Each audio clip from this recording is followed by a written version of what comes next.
Welcome to the 3-drill assembly video. In this video I will show you how to assemble the 3-drill storage and charging station kit that I offer to my customers. A link is in the video description if you'd like to purchase a kit for yourself or a gift for a family member or friend. This video is right around 5 minutes and some change. It is sped up 2 times as fast as normal speed. If you'd like to speed it up or slow it down, click the gear in the YouTube player and adjust the playback speed. You can also pause the video, complete the step that I just completed, and then hit play to watch the next step and follow along. I will be doing a voiceover through the entire video to walk you through it and explain what I'm doing. Thank you for your business, and I hope you enjoy your drill storage and charging station. The kit is made from 1/2-inch Baltic birch plywood and manufactured on our state-of-the-art CNC router. It cuts out all the parts, mills the joinery, drills the adjustable shelf pin holes, and the screw holes. The adjustable shelf pins and screws are included with the kit. The person assembling the kit just needs a drill or impact driver to put it together. Although I highly recommend a clamp, glue, and a brad nailer to assemble the unit, it isn't necessary but certainly helps speed up the assembly. I'll be using a brad nailer in this video. I first apply glue to the 2 dados in part number 3. I then slide in parts 4 and 5 into these dados, then I flip the entire unit over and fire a few brad nails into each part, and then I drive the screws to secure the parts in place. I apply glue to the dados in part number 9 and make sure it is correctly oriented. The easiest way to check for the correct way is to put flat on the table next to part 3 and line up the dados and see which way it should go. Once you figure out the correct orientation, fire a few brad nails and drive the screws to secure it in place. I then apply glue to the dado in part 3 and the edge of part 9.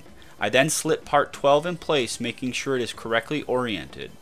We can check this by looking at the cord/cooling port in the center of the part.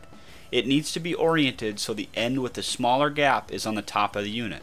This will ensure the shelf pin holes will line up on all the parts.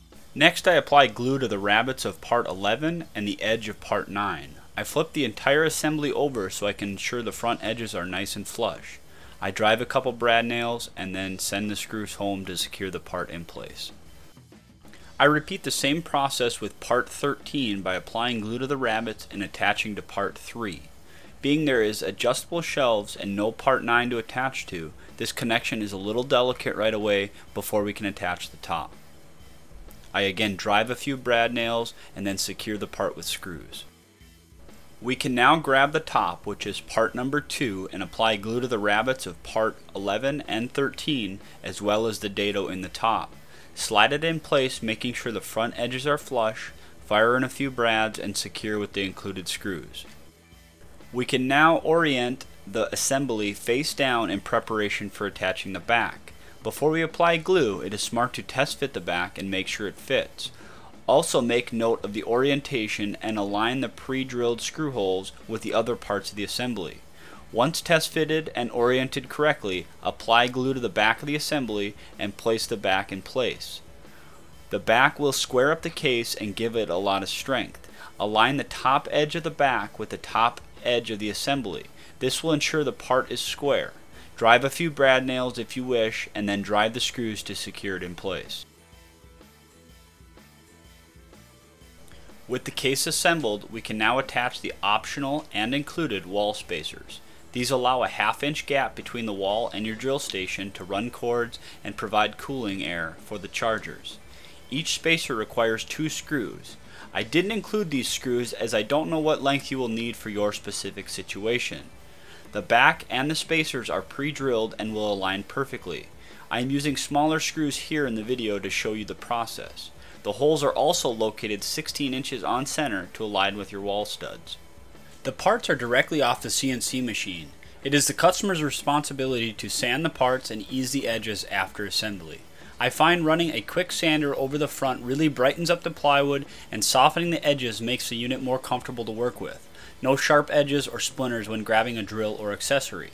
The CNC puts a chamfer on the drill slots to help protect the drill so it doesn't get cut or beat up by the sharp plywood edge. It is a good idea to run some sandpaper over those edges as well.